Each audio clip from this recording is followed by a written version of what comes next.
You know which company I'm looking at right now?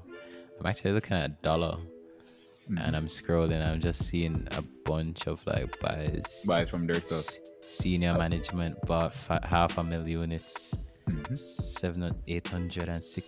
So many units, yo. So many buys. Interesting part around that too. I saw a recent article from the VM guys, and there's something pretty interesting about coming to market. The wording of it was interesting. Say you won't be surprised when dollar comes to market next year or go to the main market. I'm gonna find that. But that was Oh, hold interesting. on. I Apparently, know that. someone was talking about that, but apparently the article completely messed up what he said. I would not be surprised. Yeah. Someone actually sent, there was like a video of it. I don't know if I can find it. So there was a recording of it, and it showed that they heard something completely wrong. Why? Ambitious dollar could list on the main market, says VML executive. Send me that. Sending.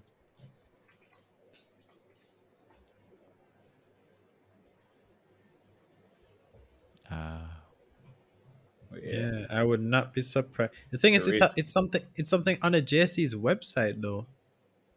There's something on the JC's website that speaks about him doing it. Oh, What the go hell? again. They are a young company, as in on the official Jamaica Stock Exchange website. There's a article that's quoting him saying that. He says they are a young. I'll send it after. They are a young company with great ambition, and it will not surprise me that sometime next year they will be listed on the main market. Mm-hmm. That's the Jamaica Stock Exchange website. Wow. That's crazy. That's heavy. And What could they be doing? Right? Why would they want to? I'm saying to the media, use start a case study to encourage other companies. I mean, I never argue with that part. So that's your job, not the newspaper's job. Interesting. Sometimes you just see some Chinese telephone, yo. Usual. I mean, And it's kind of hard for me because it's like you look at these articles and you just like you look to get information from the articles, but if the articles themselves are wrong, it throws off. That's there's always plan. human error between, and I can't tell you that I have the greatest faith in investor knowledge from reporters. So Agreed. Agreed. Thing is, it depends though, because if you look Shots at it though, fired. Shots Why? fired. if you take it, then it meant for you. Yeah. End of the day, yeah. if you look at it though, they don't really have the same interest aligned with us.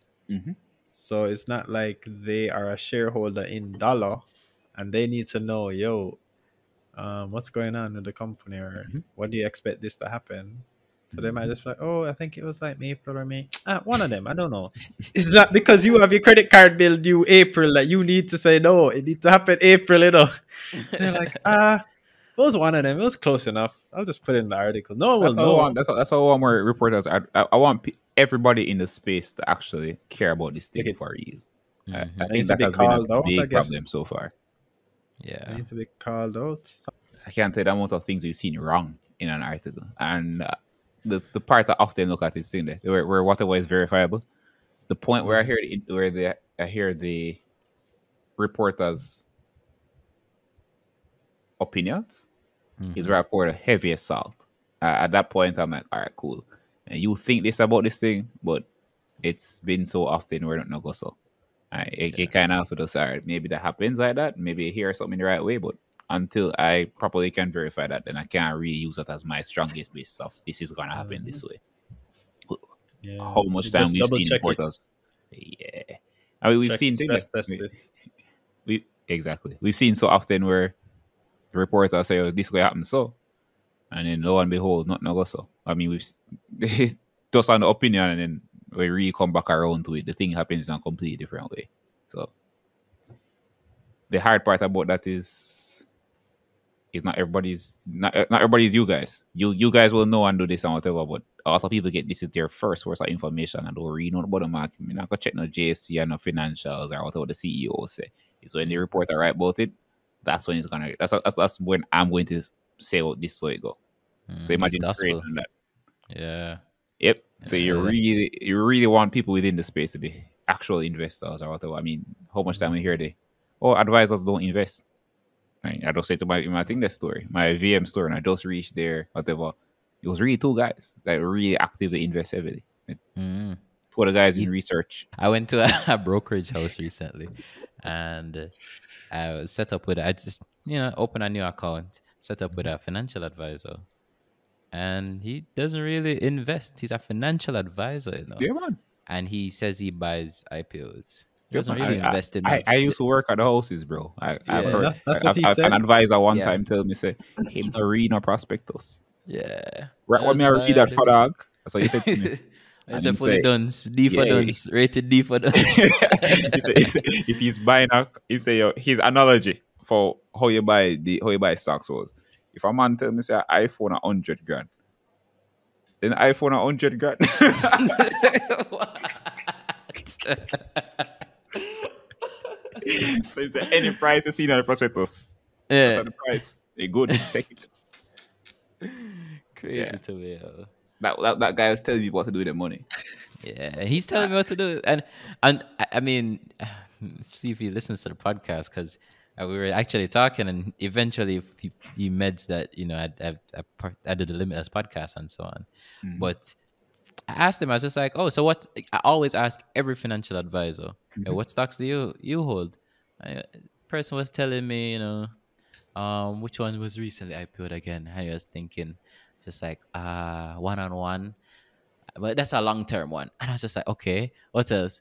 I have some JFP, some Spur Tree, some Edufocal. I said, wait, just the whole of the It's IPO, the man, IPO, that's a list IPO. out. Yeah, man. Go Crazy. buy no old, everything new. Everything is new. Yeah. And I don't know. As a financial advisor, as in for me, if I was running the brokerage house, right, I'd have to kind of reevaluate my Oh, advisors definitely. and be like, yo, I mean, the you truth of have it to is, you're you. exactly, What, yeah. what really happens at these places is you know what you're doing. You know you invest, so you can Hmm. actually have some of a conversation around it. Most people just walk in and cool. Whatever advisor said, then I decided to know everything already. I don't have any real basis to decide if what he's saying makes sense either. It's Mm, just it is what it is. So when yeah, you get up and I you invest, if somebody would never reinvest before asking that, then this person invests more than me. My 5 stock. yeah, All the facts. IPO didn't catch. Yeah, man, this guy Hmm. knows his game. Yeah, yeah. Uh, And it's just rough on the brokerage house because I'm just like, wouldn't you want better for your clients? do they? You get me? Have you Boy, I felt that? guess they just want their money. I think they I, just want they just want the I've money. often said it, the goal, the job is not advice. The job is Yeah, sales. yeah. So I can bring in more clients. I can have more trades. My targets are completely based on how much money I bring in, how much money I make for the company. It's nothing to do with, all right, this guy, did I pick the right stock or I help my person in this situation. It's all on cool. They brought in X amount of money. So everybody, the department even name sales Yeah, research. that's I've true. heard when back in the day, 2019. I mean, we've had arguments. People defend it, or people say, "Yo, I mean, that's what the research team is for. The research team print a paper with some stocks on it, and then the advisor gets it. And advisor does serious. Okay, I want stocks. Okay, these are the stocks you should get. Wow. So I can't take the houses care, and we care, but Yeah, true. keep bringing that money, then we're good. Is so when you were at a brokerage house, Mhm. I think you did what? Risk analysis or something like that? Risk and compliance. So risk, Risk. but Mm. compliance is risk. Yeah. So, the question I want to ask is I know from a brokerage house perspective, when they're doing like recommendations for stocks, they do a bunch of like key metrics and valuations and so on. Mhm. Do you use those things now to evaluate your investments? No, it don't really Mm, work like that at all. Because mm, it's not words on a paper don't make a good investment.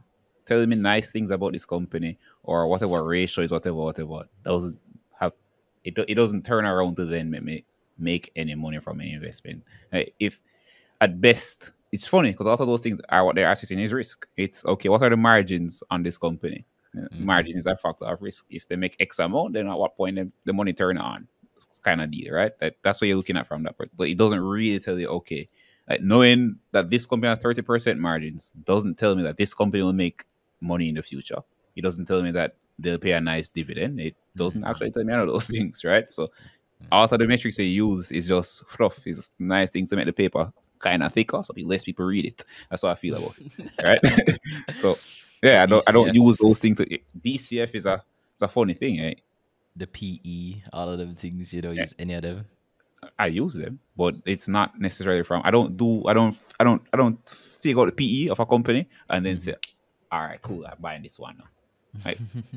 Say a company has had a low PE for the last 5 years, Yeah. or say the PE between 5 and 7 for the last 5 years. Why am I going to be the one to know? I can't decide it's going to change anything. No, I knowing the PE, the people get caught up in the PE. I've heard the naysayers against the PE, and then they write the report and they're for the PE. But then to Mm-hmm. me, that's what are you actually using the PE for? It's actually telling you. It's telling you you're going to make money on this stock. In some degrees, it will. But just knowing the PE or knowing the gross margin or knowing what the DCF is with whatever interest rate you use, it's not going to tell you Mm-hmm. to buy the stock or not.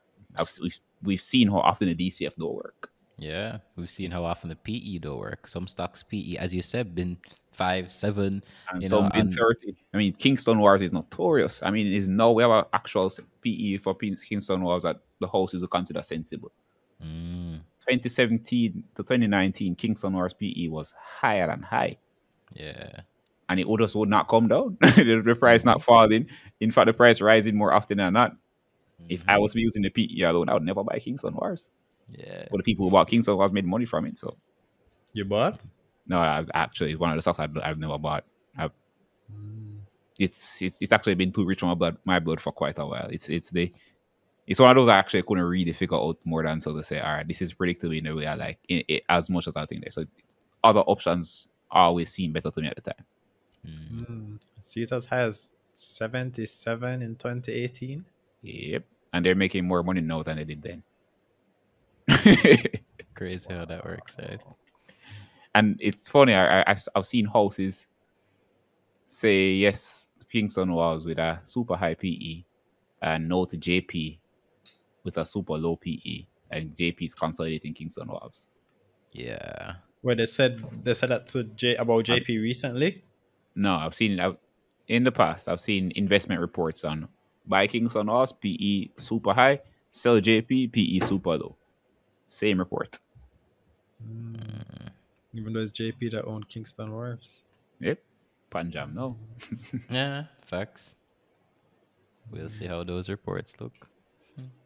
Well, yeah, I don't use metrics to then say, oh, I'm gonna buy this thing. Yeah, it's the game is the market. It's people. It's what are people going to be buying and why they're going to buy. So it's really just knowing what they react to, what makes them buy something that much higher. In Yeah. truth, it's often this PE has been a factor for the longest while now. I've never Mm. seen DCF or PB ratio being the thing that said, okay, yeah, man, I'm gonna buy on that. I mean, you hear it from the houses, you see it in the reports, but anybody that buying on the basis of PB or on the basis of, oh, the DCF was the thing that I'm gonna buy. I know zero Yeah. people like that. In fact, the Yeah. people that write the reports don't do it themselves. Mhm. Yeah, I don't know anyone that uses those metrics for investment. I know I the mean, guys I in the remember houses. I used to use PE. Hmm. Like when I just started out, and I heard I was googling a bunch of stuff. I was using Investopedia. I came across PE, and I was Hmm. just like, okay, let's look for a certain set of companies that are undervalued. I use this PE, and this is how I'm gonna search for which stocks to buy. Hmm. Right? Yeah, definitely don't do that. No, I don't even look at the PE at I mean, I do all. look at the PE, but I it's definitely not don't. determinant. I It's not just don't see determinant. it. Yeah, I mean, if it yeah. works, eh, Yeah. but yeah, I mean, look at the people we're talking about Fesco. I was buying Fesco when the PE was close to bills, right? mhm. And I remember still made money. CPJ. Yeah, all C- CPJ CPJ especially, at the start of the year, the or PE even wasn't looking so end of pretty. last year. Yes, Yeah, PE I was remember the conversation around that. Why would you buy this mhm, thing when the PE is something there? And right. everybody, and that's the next part. The PE is it's. I'm looking at the thing. No, it doesn't tell me anything about what's gonna happen. Exactly. If I tell the PE now is 50, but I know that the profit in the next quarter will be enough to change that whole game, Hmm. then what's the point of repeating over and over? Boy, the PE is 50, I would never buy. The PE is not Hmm. static. It's what's gonna happen now that's gonna change that. But Exactly. Are you going to wait until the PE goes down to oh yeah, buy? man, yeah, You man. know. You have a lot of people that that decide that the thing is good after it happens. So the Yeah. price has to move up first, and then the PE gets smaller when the profits reaching after that price movement, and then they buy. Mm, And then if you're only working with past information and what's not really saying much about your future. precisely. Precisely. Mm, Yeah, that's why it's so funny. For example, something like dollar. I've Hmm. heard some people saying that dollar. They think dollar is overvalued and it should be at, was it like $2? But yeah, I've then if heard you that look too. at the money, yeah, if you look at the money they're taking on Hmm. and what they've said about how fast I think they can unlend that, if they Bro, unlend it within the time, or even if they even take a little longer, say they take twice the even amount of if they time. don't, their last quarter, Hmm. 1 quarter in this whole thing is better than half of last year. Yeah. This Let's is see. the quarter with the IPO money lending out. Hmm. This 70 is million net without the profit bond money. Hmm. compared to what it was before. I mean, Hey, the man them boasted. The man them pay a dividend yeah. And we're right taking more after money. them Yeah, it list. was Yeah, man. 60, yeah, 66 mil um after taxes. Yeah. Yeah. Yeah, Hmm. it's impressive. So, Well, yeah, after how much time we have the same conversation, right? It's Hmm. mhm. So they'll say it's everybody going to trade on the overvalued past. now. They'll say it's overvalued now, but when Mhm. they unlend the money, and then that starts to hit their bottom line. I remember Hmm. They'll be Fesco the same undervalued thing. then. When the gas, Fesco was the so subject when they of many open and the gas listing. station and they're about to report, no, it's overvalued. It's overvalued. Okay, it's been Yeah, open for man. Yeah, three man. months. It's now undervalued. They proved it. They proved it. Buy Remember now. Fesco? Remember Fesco? Buy. I Hmm. remember one thing that JJ was talking. So he was saying he doesn't really believe in Fesco. Uh, the multiples are high, or whatever. And then we saw the profits come in, and he said, "Boy, I guess I was wrong." Mm. You never want to be in that situation. He didn't You don't want actually to say miss that. all the gains just because, boy, the PE isn't at the right place. Mm. Especially in a case where, okay, the PE is what it is now, but all the signs are showing that it won't be that later. Hmm. Mm. Their portfolio is down. Like the NAV is down. Wait, QWI? Yeah. They started the year at like a dollar. What's this? December 31st, they were $1.40. Hmm. Now it's 116. What a time. Ooh. Rough. Beaten. What percentage of a hit is that? Damn. Damn, damn, damn. Yeah. I always wonder, like, what would I do if I was managing that level of money? I feel like I'd do Probably the some same things crazy they're doing stuff. now. Uh, I'd have to be touching more stuff, though. That's the Yeah, game. same game, different size. Hmm. Hmm. I mean, you can see it with Chris Berry. He like the MJE's holdings. Oh yeah, MJE is doing well. Yeah, Yeah, because my MJE's stock portfolio is doing well. doing well. Yeah. Hmm. Look like JJ need to link up. It's funny. QDB affects Jam T so much now. Exactly. It was a savior, and then now it's a killer. Mm-hmm. It was, yo, look how much money we're making from this new thing. And then the moment it stops, then Yeah. the same swing. It's okay, we made a lot of money versus we lose a lot. Yeah. It's rough on Jam Hmm. T right now.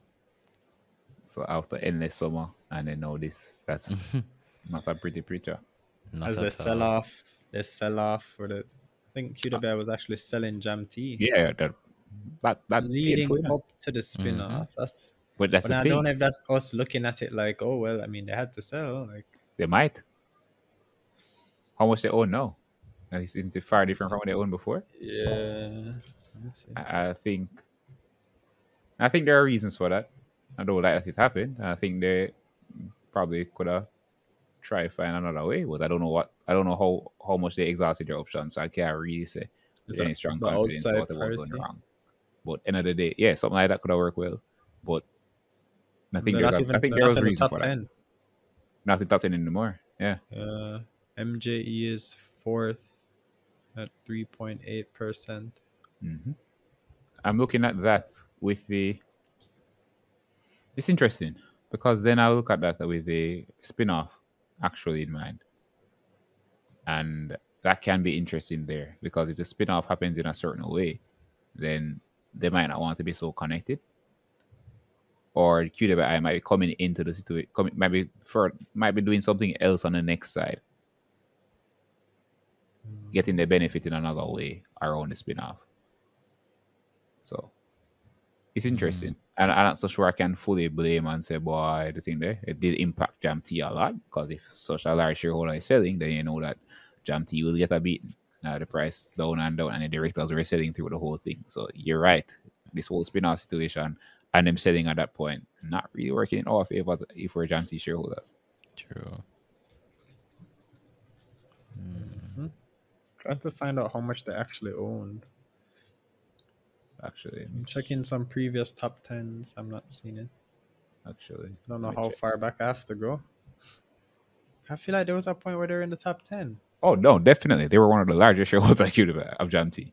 So where was it? Oh, Yeah. I found one It in was just this year too. December 20, end of 2020. They were eighth. Mm-hmm. So they own 29 million shares versus September, about 2 years later. Almost 2 years later. MJE bought almost 2 years later. Oh yeah, that was MJE it. That's bought also more. still more interesting. NJE buying in And heavily. That was a big key for me, a big pointer. And look at the prices they're buying at because they're in after the big beating. Yeah.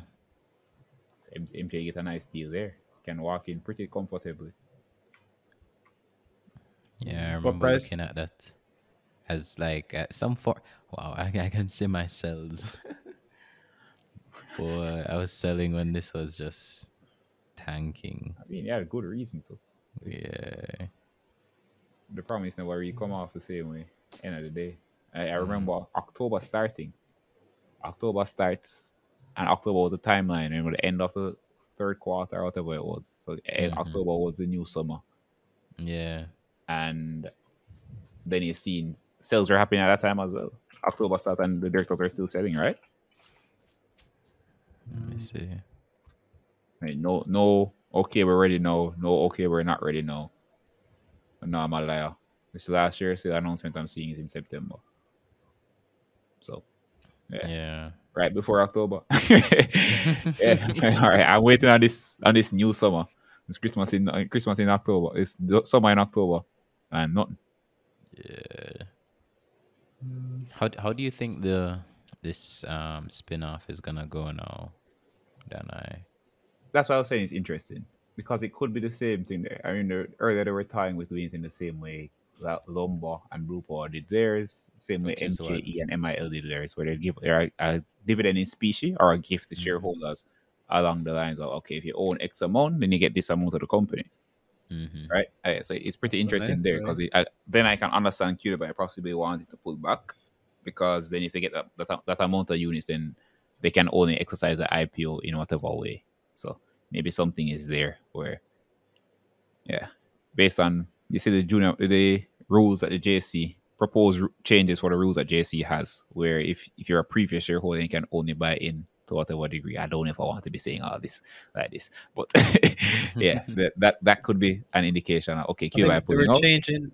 Hold on, they were changing the size of the reserve pools. Size of reserve pools and previous shareholders, or it's either previous shareholder or shareholders to a certain level, cannot actually get a reserve or buy into the IPO, something like that. It's there. Or I if have they to do find that it, document. or as in if they do it, oh, but then you can bypass that if you convert debt to equity, like with iCreate, I guess.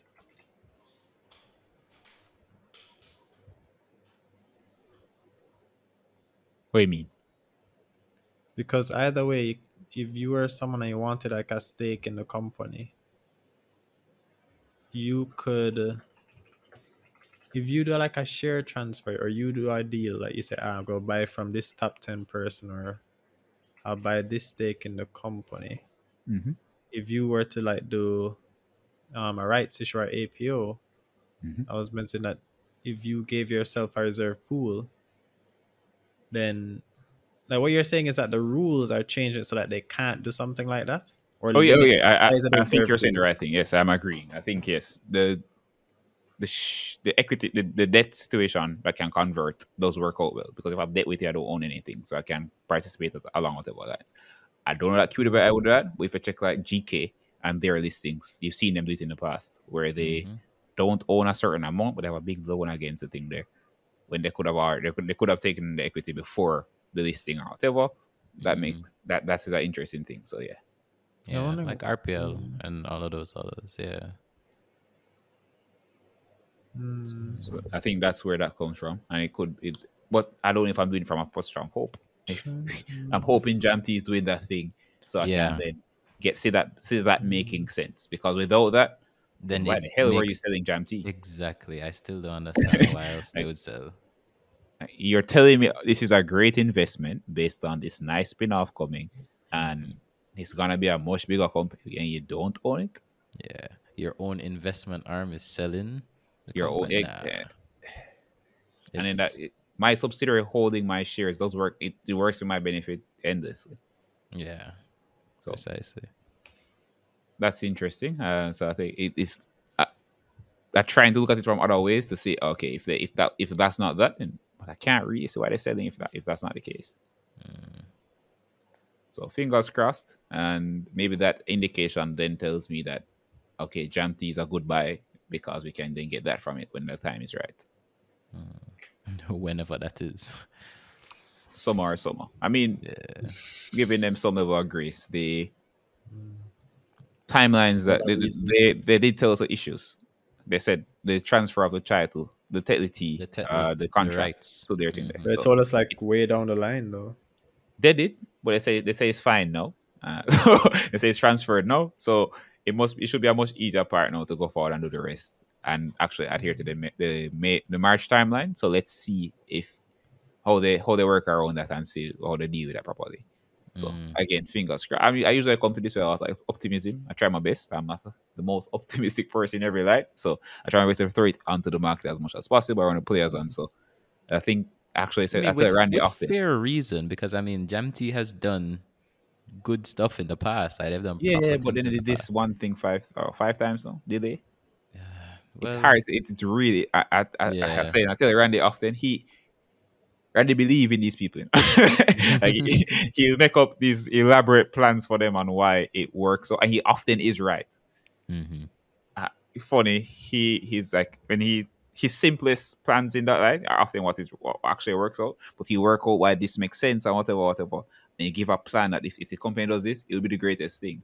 And then we watch them do something something way simpler or not enough ambition behind it with that thing. So it's hard now to look at it and say, boy, after all this walk around with Jam T, Mm-hmm.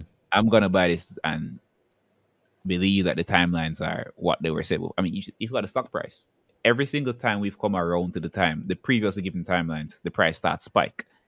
You see October, Yeah, the price did spike in October. I but how remember that. long? It's not, it wasn't. It was. It Like a wasn't a day lot. or so. It wasn't a large spike. Every single time the price, like every single after every delay, the next time is much less. Mm, yeah. You see? Did it So spike? it's to the point where I have to believe that all right, they're actually going forward and doing the thing, and then you know how that is. It's typically before the thing is that the people believe in it and start buying for it and whatever. If the Mm, benefit isn't immediately given to them, meaning I don't actually see a tangible I can make something from this, the day it usually pass before the tangible benefit comes. So mm, my worry is now that not necessarily a worry, but like I'm looking at that maybe we're not going to care same time. You might not see that spike before like last times. Because if it gets smaller every single time, then no, March comes around and suppose Jam T said them doing the thing and people are like, all right, cool. We've been here. Like we've been waiting. So everybody who's been waiting is there, but then you have to convince everybody else to come back. mm. I mean, I feel like once they say that, people are just gonna bomb rush the stock. Oh yeah, Like I once feel so one, too. yeah, I still believe Though that, but I think a though lot more people would be a bit more oh skeptical though, definitely. I mean, because I know it. People go because going back to people hate going back to what the last on or did back or did back, like even if it's the right time. Mm-hmm. Boy, that stopped me, but I'm not going back there. And Yeah, yeah. they'll watch themselves not make the money. And think, I mean, and I understand to some degrees. At the end of the day, it's risk. I've been here, Yeah. they prove it never proved it to me the last time, so I'm not gonna put my money with you again. But Mm-hmm. that's not the game. You have to be a believer most times. Yeah, the game is managing your risk for sure. Fortune favors the bold. That's why the naysayers always lose us.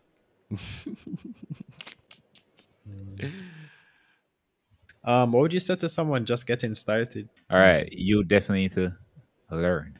That's a game. I'm not a stock. You actually have to go on this. You want to get as much knowledge in around this thing as possible. You want to be as objective as possible. What I always tell people who really want to get into this, and they say, "Well, advice, it's have an opinion on everything. It doesn't mean your opinion is going to be right."